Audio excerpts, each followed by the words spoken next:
देख रफ्तारे जहाँ जल्द संभल ए मुस्लिम, अपने अफ़आल व ख़यालात बदल ए मुस्लिम। दिल से जो बात निकलती है असर रखती है, पर नहीं ताक़ते परवाज़ मगर रखती है। ये कैसे पता लगाएं कि हमारे घर पर किसी ने जादू तो नहीं कर दिया है, या हमारी दुकान पर किसी ने जादू तो नहीं कर दिया है।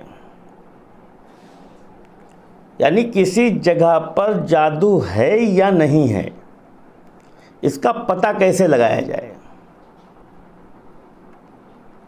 क्या इसका पता लग सकता है? और ये बात तो हकीकत है कि जादू नबी करीम सल्लल्लाहु अलैहि वसल्लम पर भी किया गया। हमारे प्यारे आका सल्लल्लाहु अलैहि वसल्लम पर एक यहूदी ने अपनी 2 लड़कियों के ज़रिए से जादू कर दिया था। तो सबसे फर्स्ट नंबर पर तो ये मालूम होना चाहिए कि हमारे घर पर किसी ने जादू किया है या नहीं किया है, या हमारी दुकान पर किसी ने जादू किया है या नहीं किया है। जब हमें ये पता चल जाएगा कि हमारे दुकान या मकान पर या हमारे घर के किसी कोने पर या किसी मकान के किसी हिस्से पर किसी ने जादू किया है या नहीं किया है, तभी जाके उसका इलाज जो है वो मुमकिन है। जब तक हमें पता ही नहीं चलेगा तब तक जो है कहते हैं हम गलत फहमी के शिकार रहेंगे और गलत फहमी में मुब्तला रहेंगे। तो आइए आज हम बहुत ही आसान तरीक़ा आपको बताएंगे कि जादू का पता कैसे लगाएं कि हमारी दुकान पर है या नहीं है, या हमारे मकान पर किसी ने जादू किया है या नहीं किया, इसका पता कैसे लगाएं। इसका पता लगाने के लिए बहुत ही आसान तरीक़ा है। आप पाक साफ़ हो जाएं, और पाक साफ़ होने के बाद आप दुकान या मकान यानी जिस जगह का के बारे में पता लगाना है उस जगह से मिट्टी ले लेंगे आप। अब मसला ये आता है कि बहुत से लोग कहेंगे कि हमारे घर में टाइल्स लगी हैं, हमारी दुकान पर टाइल्स लगी हैं, तो मैं कैसे मिट्टी ले लूँ? हमारा कच्चा मकान नहीं है, फ़र्श जो है कच्चा नहीं है, फ़र्श बिल्कुल पक्का है, कहीं दूर तक मिट्टी नहीं है, धूल नहीं है। तो उसका भी एक तरीक़ा है, आप बाहर से कहीं से मिट्टी उठा लीजिए, थोड़ी मिट्टी, साफ़ मिट्टी थोड़ी सी उठा लीजिए, और उसको आप घर के किसी भी हिस्से में, कमरे वगैरह में या आंगन वगैरह में, ऐसी जगह पे जहाँ पर वो पड़ी रहे, बिखेर दीजिए पूरे घर में 24 घंटे के लिए। 24 घंटे उस मिट्टी पर पूरा होना चाहिए माम। यानी अगर आज आपने 12 बजे किया है तो आपके कल इतनी टाइम यानी दिन के ही 12 बजे आपके 24 घंटे पूरे हो जाएंगे।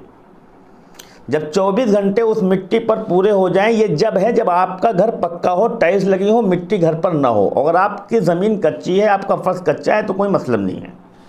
आप मिट्टी ले लेंगे इस तरीके से, आप जो है बैठ के आराम के साथ इस तरीके से आपने मुट्ठी में मिट्टी ले लिया और किसी कागज़ में रख लिया आपने।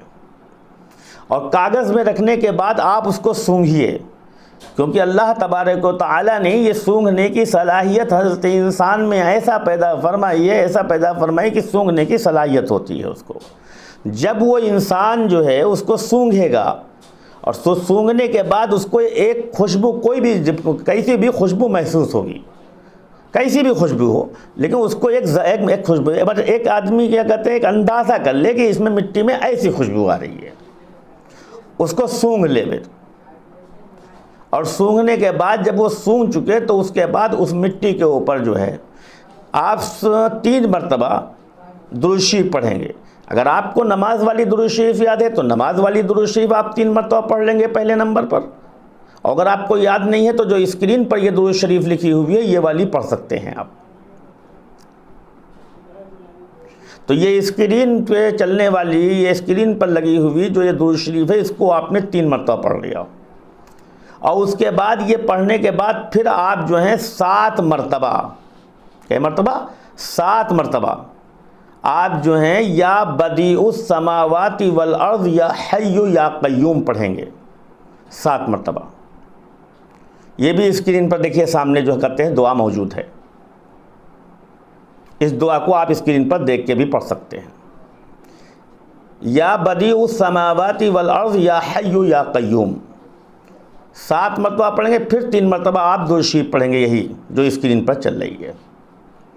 और जब ये पढ़ लें तो उसके बाद मिट्टी के ऊपर दम कर लें। अगर मिट्टी सूखी है तो ज़्यादा तेज़ नहीं, बहुत धीमे से कहते हैं कि मिट्टी ना उड़ने पाए, और उसके बाद फिर जो है ये करने के बाद आप उसको सूंघेंगे।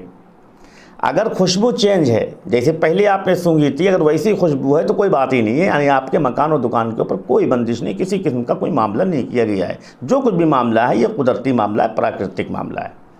और अगर उसमें चेंजिंग है, खुशबू में चेंज है, खुशबू में तब्दीली है, तो आप समझ लीजिए कि आपके घर के ऊपर जादू किया गया है, आपके घर पर छेड़छाड़ किया गया है।